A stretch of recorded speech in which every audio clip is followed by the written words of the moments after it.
Bonjour et bienvenue dans notre émission Vis-à-vis. André Wilkinson va nous enseigner sur la grâce de Dieu pour la vie des autres et la grâce de laisser les autres être eux-mêmes. Dans la vie de tous les jours, nous avons des moments quand nous sommes avec des gens, nous partageons des expériences avec eux. Et c'est intéressant de voir que nous ne comprenons pas toujours l'influence de ce que nous disons, quelquefois de ce que nous sommes, l'impact que ça peut avoir sur la vie des autres. Quelquefois, lorsque les couples parlent de leur vie de couple, le fait d'être très liés, d'apprécier le partenaire, d'aimer son épouse, d'aimer son époux, de vivre vraiment des temps magnifiques, on ne se rend même pas compte de l'impact que ça peut avoir sur les gens qui, pour une raison ou d'une autre, sont seuls ou célibataires et qui entendent cela. Et ça évoque en eux une tristesse parce qu'ils ne vivent pas cette expérience. Comme des gens en famille qui parlent de leurs enfants, leurs petits-enfants, comme ils sont heureux d'avoir ces enfants, ils ont eu la visite, etc. Et d'autres qui sont mariés mais qui n'ont pas d'enfants, et qui vivent la pression constante de dire mais on a essayé, on a tout essayé et puis on peut pas avoir d'enfants et ce que ça peut faire pour l'autre et comment ça peut avoir un impact sur leur vie, c'est difficile à vivre quelquefois. Et nous qui sommes chrétiens, nous qui sommes croyants, nous qui ont reçu la grâce de Dieu et qui veulent vivre dans la grâce de Dieu et qui vivent ça d'une manière simple, mais intense, mais réelle. C'est pas simplement une chose inventée, c'est pas une chose qu'on nous a imposée, c'est pas une chose que nous avons héritée de nos parents, que nous avons reçue parce qu'on est venu dans telle communauté, mais c'est une réalité vécue dans le cœur d'une relation avec Dieu où on a une relation de père-enfant, de père, fils et fille, où on vit une véritable dimension de la grâce de Dieu dans nos vies. Est-ce que nous nous rendons compte de l'impact que nous pouvons avoir pour les autres, pour amener la vie, pour amener les choses dans la vie des gens? Jésus, en parlant à ses disciples, leur a dit « Vous êtes le sel de la terre ». Est-ce que vous vous rendez compte de l'influence du sel lorsque vous mettez ça sur des aliments? Ça change certaines choses, ça fait sortir des bonnes choses d'un aliment, parce que le sel est là présent. Et parce que nous sommes présents dans la société, ça va avoir une influence.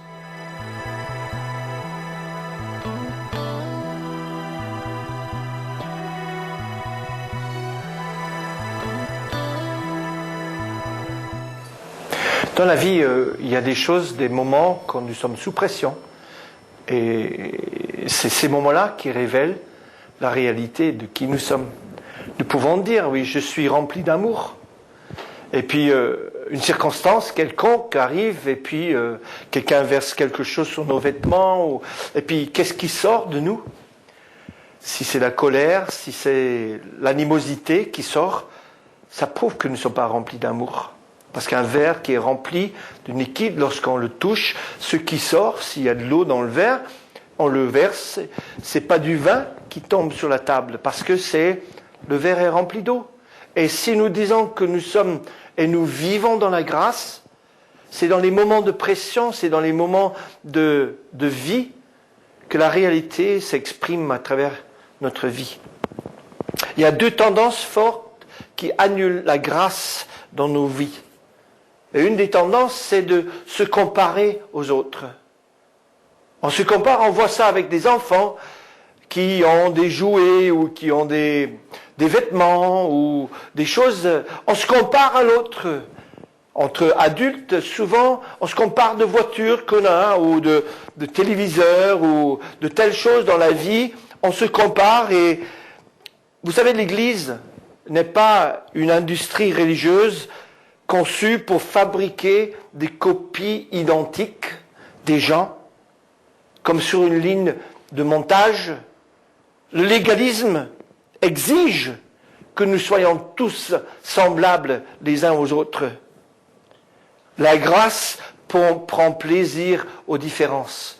Quand nous sommes au milieu des autres, notre différence doit ajouter quelque chose à ce qu'il y a dans la salle ou là où nous sommes. Paul, lorsqu'il parle aux Galates, et je vous encourage de lire l'épître aux Galates vis-à-vis de la grâce, parce qu'il est important de voir comment Paul insiste sur revenir à l'origine, revenir à ce qui était vécu. Vous avez si bien commencé. Et Paul, lorsqu'il parle avec ce qu'il a vécu à Antioche, il parle de Pierre. Il parle de lui comme étant quelqu'un qui est venu, qui a mangé avec les autres. Et quand les gens sont venus de Jérusalem, ils ont eu un impact sur Paul. L'impact sur Pierre, pardon. Et l'impact sur Pierre, c'est que Pierre s'est retiré. Pourquoi Pierre s'est retiré? Parce qu'il était influencé par la présence de ces personnes-là. Ces personnes qui étaient légalistes. Ces personnes qui dominaient par la loi la vie de la personne. Et Pierre, l'apôtre, s'est retiré.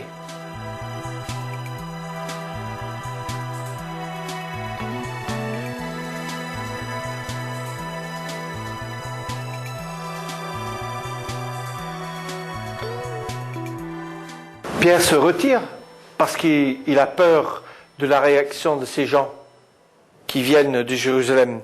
Et Paul dit dans Galates chapitre 2, « Comme les autres Juifs usèrent de dissimulation en sorte que Barnabas même fut entraîné par leur hypocrisie, quand je vis qu'ils ne marchaient pas droit selon la vérité de l'Évangile, je dis à Céphas, c'est-à-dire à Pierre, en présence de tous, si toi, qui es juif, tu vis à la manière des païens et non à la manière des juifs, comment peux-tu forcer les païens à judaïser? »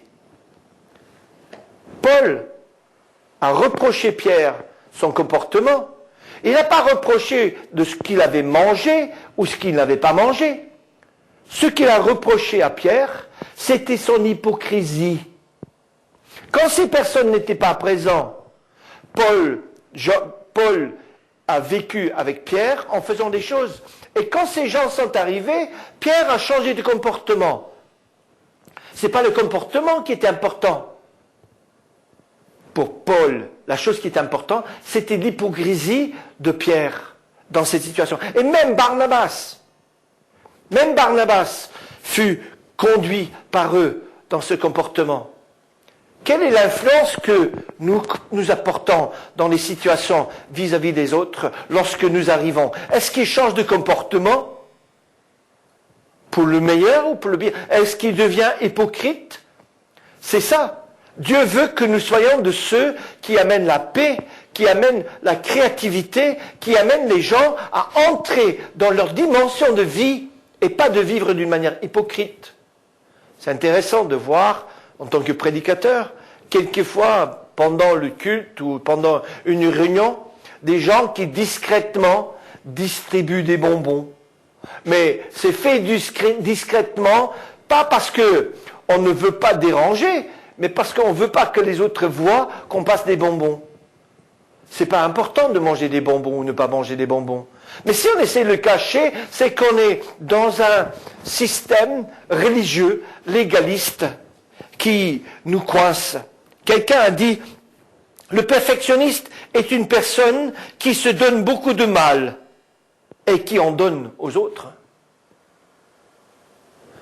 Quelle est la chose que nous pouvons faire dans le cœur des gens lorsque nous sommes présents? Quelles sont les choses? Est-ce que nous laissons les autres être eux-mêmes? Est-ce que nous les encourageons d'être eux-mêmes? Ou est-ce que notre présence les coince et les empêche d'être pleinement eux-mêmes qui y sont et ce qu'ils font dans la vie? La grâce doit être libératrice pour tous.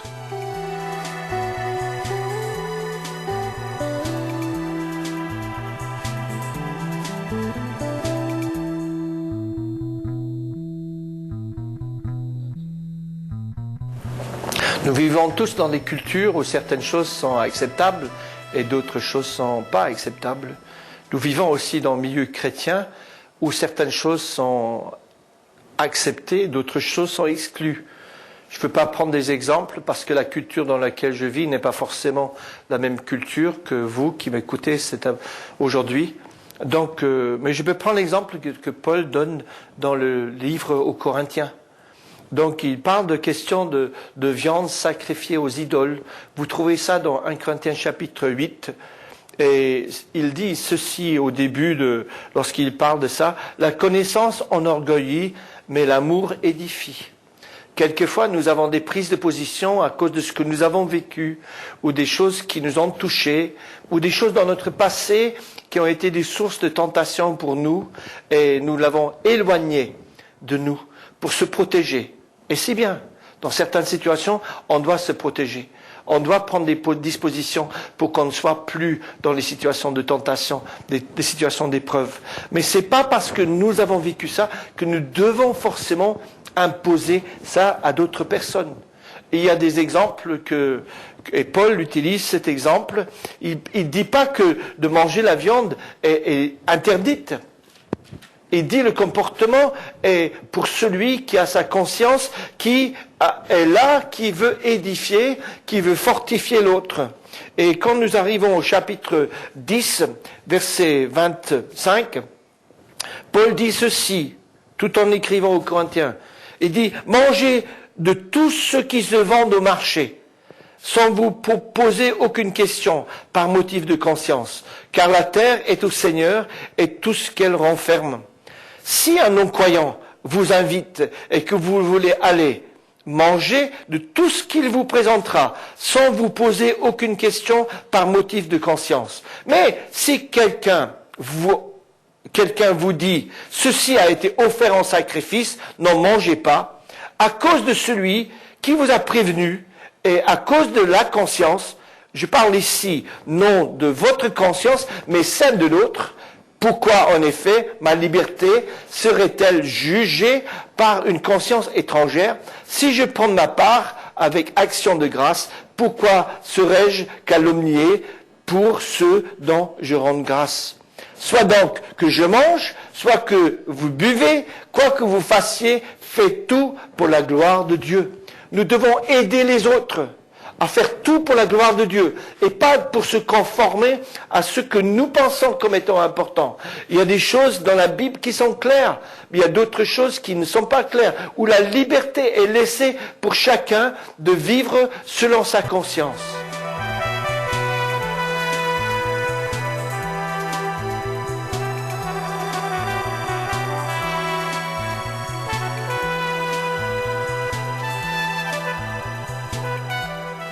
La grâce de Dieu prend plaisir aux différences. Dieu nous a créés tous différents. Nous savons que, et les scientifiques le prouvent, que chaque individu a sa spécificité.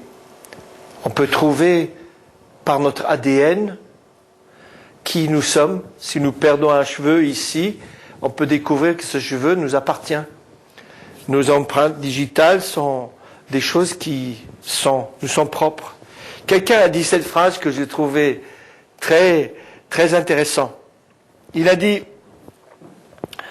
si Dieu vous a créé unique, pourquoi voulez-vous passer votre temps à devenir une copie?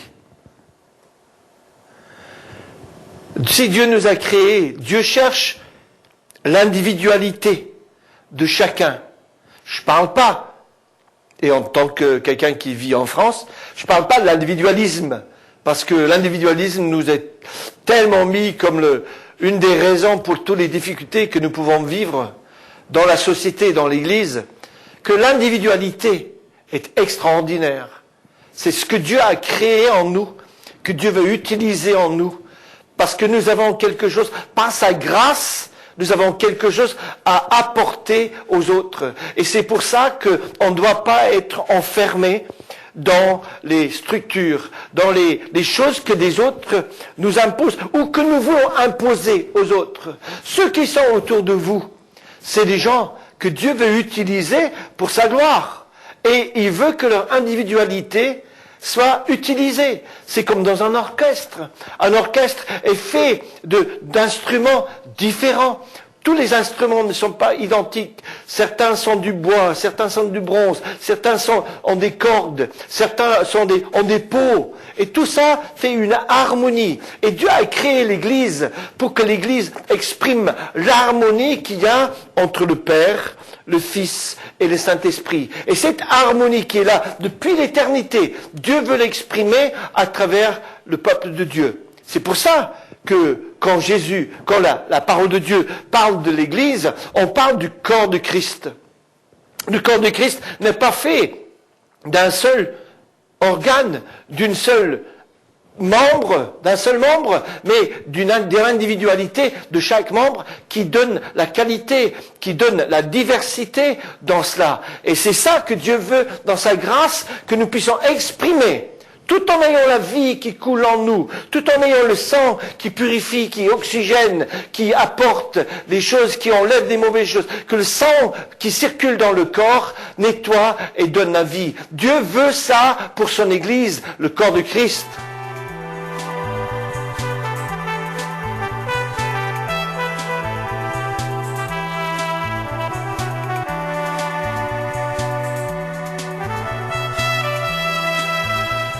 Dans le corps de Christ, nous vivons la vie, ce sang qui coule en nous, c'est ce sang qui nous purifie, et nous nous rappelons de ça au moment de la scène.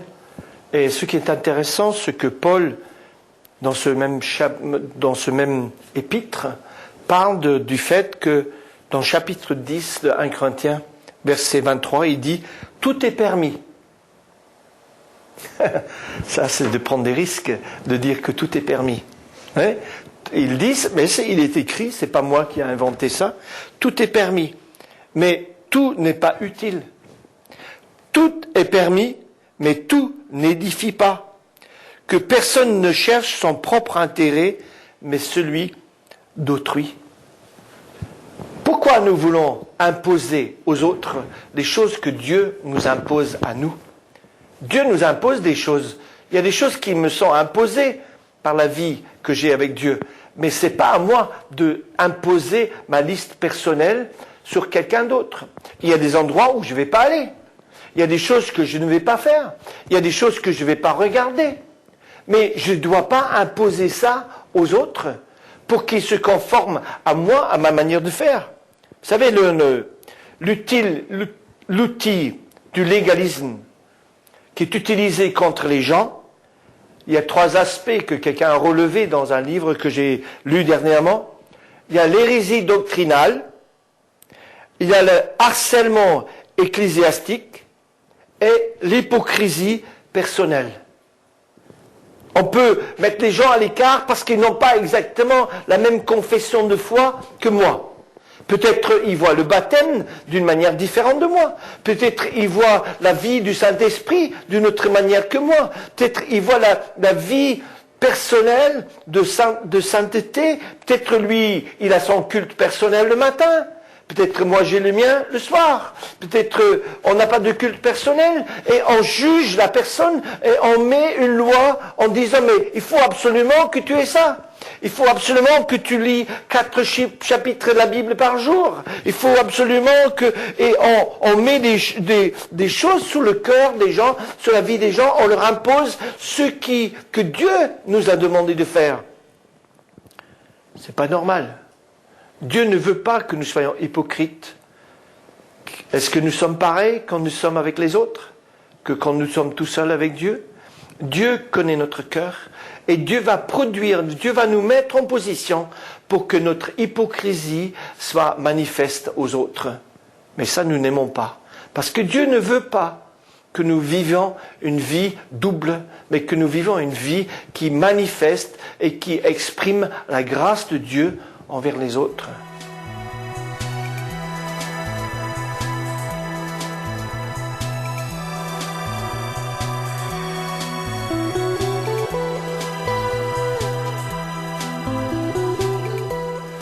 Donc c'est par la grâce que nous sommes sauvés, c'est par la grâce que nous vivons, et nous voulons que les autres vivent dans cette grâce, qui vivent par cette grâce.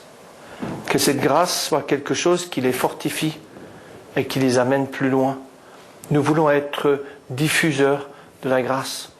Paul, lorsqu'il parle aux Éphésiens, dans le chapitre 2 de son épître, dit ceci. Pour vous, vous étiez morts par vos fautes et par vos péchés dans lesquels vous marchiez autrefois, selon le cours de ce monde, selon le prince et la puissance de l'air, cet esprit qui agit maintenant dans les fils de la rébellion. Et puis il dit, moi je ne suis pas exclu de ça. Il dit, nous tous aussi, nous étions de leur nombre. Nous nous conduisions autrefois selon nos convoitises charnelles, nous exécutions les volontés de notre chair et de nos pensées, et nous étions par nature des enfants de colère comme les autres. Mais Dieu est riche en miséricorde, et à cause du grand amour dont il nous a aimés, nous qui étions morts par nos fautes, il nous a rendu la vie par le Christ. C'est par grâce que vous êtes sauvés. Il nous a ressuscités ensemble et fait asseoir ensemble dans les lieux célestes en Jésus-Christ, afin de montrer dans les siècles à venir la richesse surabondante de sa grâce, par sa bonté envers nous. Dieu voulait manifester, là dans le verset 7, il voulait manifester sa grâce envers les autres. Est-ce que nous pouvons, parce que nous sommes habités par la grâce de Dieu, est-ce que nous pouvons être des gens qui diffusent cette grâce aux autres, ceux qui ont besoin de grâce? Est-ce que nous pouvons vivre dans cette grâce? Parce que Dieu a voulu manifester la richesse surabondante de sa grâce envers d'autres. Et Dieu veut mettre ça en nous pour que cette grâce touche les autres. Nous ne sommes pas là pour dominer, pour maîtriser, pour diriger les autres. Les deux fortes tendances qui annulent la grâce, c'est premièrement ce que j'ai dit tout à l'heure, l'Église n'est pas une industrie. Deuxièmement, on ne dirige pas les autres. Nous aurons tous à rendre compte pour nous-mêmes. Ceux qui sont nos conducteurs doivent rendre compte de nos âmes, mais pas de nos comportements. C'est nous qui devons rendre compte de notre comportement. Et chacun de nous, nous devons être capables d'aller plus loin dans le fait de diffuser la grâce et pas la loi. Il est si facile de se mettre en position, comme a dit quelqu'un, un de nos ancêtres. Il a dit ceci, est-ce que je suis le juge? Est-ce que je suis responsable pour mon frère? Qui es-tu pour que tu juges l'autre, nous dit les Écritures. Nous ne sommes pas là pour juger, nous sommes là pour édifier, exhorter et consoler les autres.